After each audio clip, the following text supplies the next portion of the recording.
Assalamualaikum warahmatullahi wabarakatuh. Perkenalkan, nama saya Ainaini Akna. Saya duduk di semester 5 kelas A, Prodi Pendidikan Bahasa Arab, Fakultas Agama Islam. Di sini saya akan menjelaskan tentang hasil KKL saya. KKL itu kuliah kerja lapang saya. Untuk langsung saja untuk isi hasil wawancara saya selama kuliah kerja lapang akan saya jelaskan di sini. Oke, yang untuk pertama yaitu perencanaan pembelajaran kurikulum bahasa Arab di MTS Nurul Quran Belung Rejo, Jogoroto, Jombang. Untuk perencanaan pembelajaran kurikulum di MTS Nurul Quran ini dilaksanakan dengan cara 10 menit sebelum pelajaran dimulai, asatid atau guru pengajar mengajak peserta didik berdoa bersama untuk memulai pelajaran. Kemudian menanyakan pelajaran yang telah disampaikan minggu lalu. Jadi seperti tanya jawab tentang materi yang disampaikan di minggu lalu.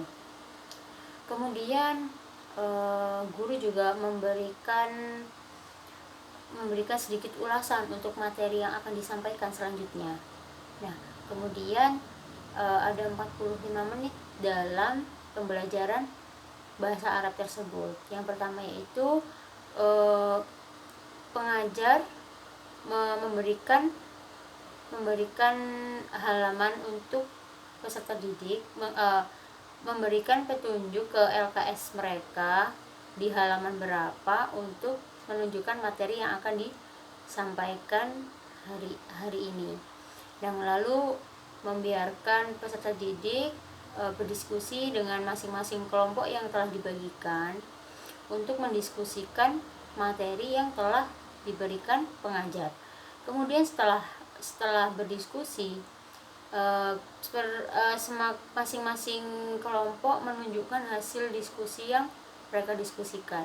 Nah, setelah menunjukkan hasil diskusi mereka, masing-masing kelompok mempresentasikan hasil diskusi yang mereka diskusikan. Kemudian setelah semua masing-masing kelompok mempresentasikan hasil kerja mereka, guru membenarkan atau mengoreksi.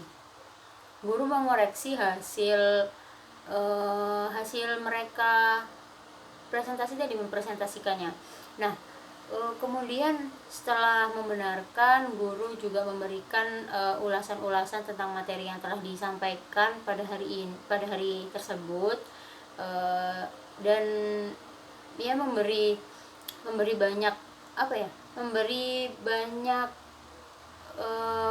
sedikit kayak pesan-pesan moral untuk mereka agar mereka lebih semangat lagi belajar berbahasa Arabnya.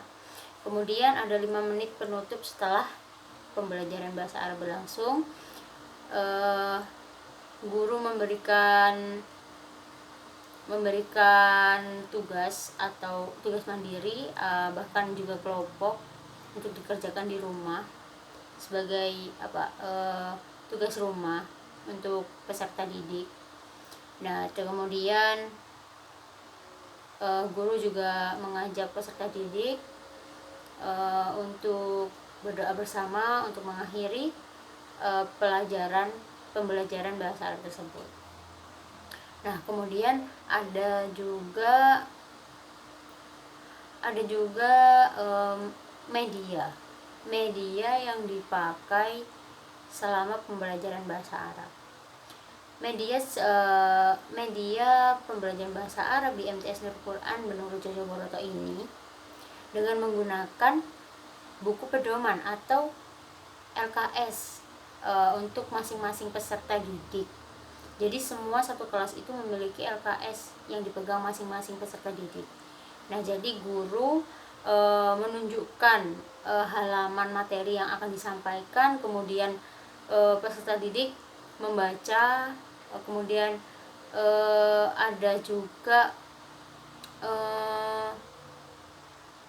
pemberian mufrodat untuk peserta didik yang mungkin belum diketahui maknanya. Kemudian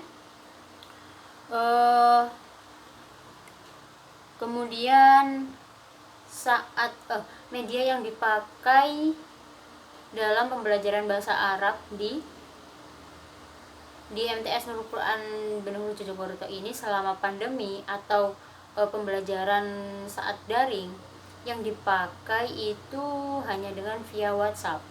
Nah, bagaimana penyampaian materi tersebut jika hanya melalui via WhatsApp?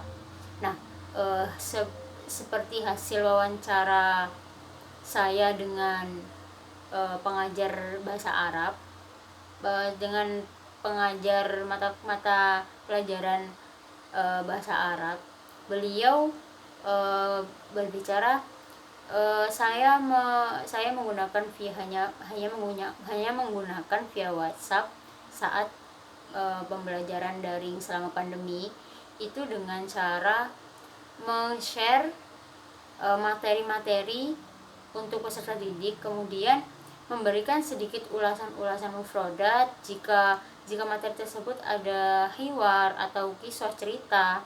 Nah, itu beliau hanya mengasihkan materi, kemudian memberikan ulasan-ulasan mufrodat yang jarang peserta didik ketahui. Jadi peserta didik itu akan mencari makna dari hiwar ataupun cerita-cerita yang disediakan di dalam LKS tersebut. Kemudian ada juga metode pembelajaran bahasa Arab di MTS Nurul Quran Benuru Jojoboroto ini dengan beberapa metode. Yang pertama yaitu metode menghafal.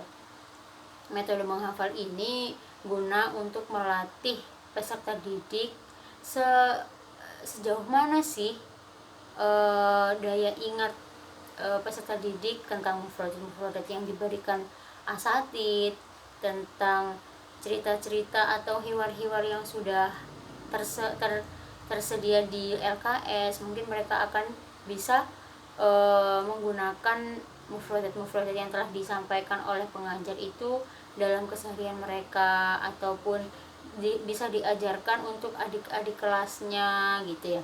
Dan kemudian ada metode menulis. Metode menulis ini dipakai karena agar supaya peserta didik itu tahu penulisan yang benar dalam bahasa Arab itu seperti apa. Dan juga tidak salah, karena dalam bahasa Arab walaupun hanya satu huruf salah harokat saja sudah salah maknanya. Jadi itu guna menggunakan metode menulis. Kemudian metode membaca, yaitu untuk melatih pelafalan kalimat peserta didik dalam membaca kata maupun kalimat-kalimat berbahasa Arab. Ya mungkin jarang orang itu benar-benar meneliti bacaan kata atau kalimat bahasa Arab. Sebenarnya juga kata juga kalimat-kalimat bahasa Arab juga menggunakan tajwid juga gitu kan ya. Jadi guna memakai metode membaca itu yaitu untuk melatih bagusnya pelafalan peserta didik untuk membaca kata maupun kalimat-kalimat berbahasa Arab gitu. Jadi ya 3 metode tadi itu yang digunakan di metode pembelajaran bahasa Arab di MTS Nurul Quran Bandung Rejo Jakarta. Ya mungkin tidak banyak yang akan saya sampaikan. Kurang lebihnya mohon maaf, mungkin sekian dari saya. Jika kurang lebih banyak yang salah dari apa yang saya ucapkan, Assalamualaikum warahmatullahi wabarakatuh.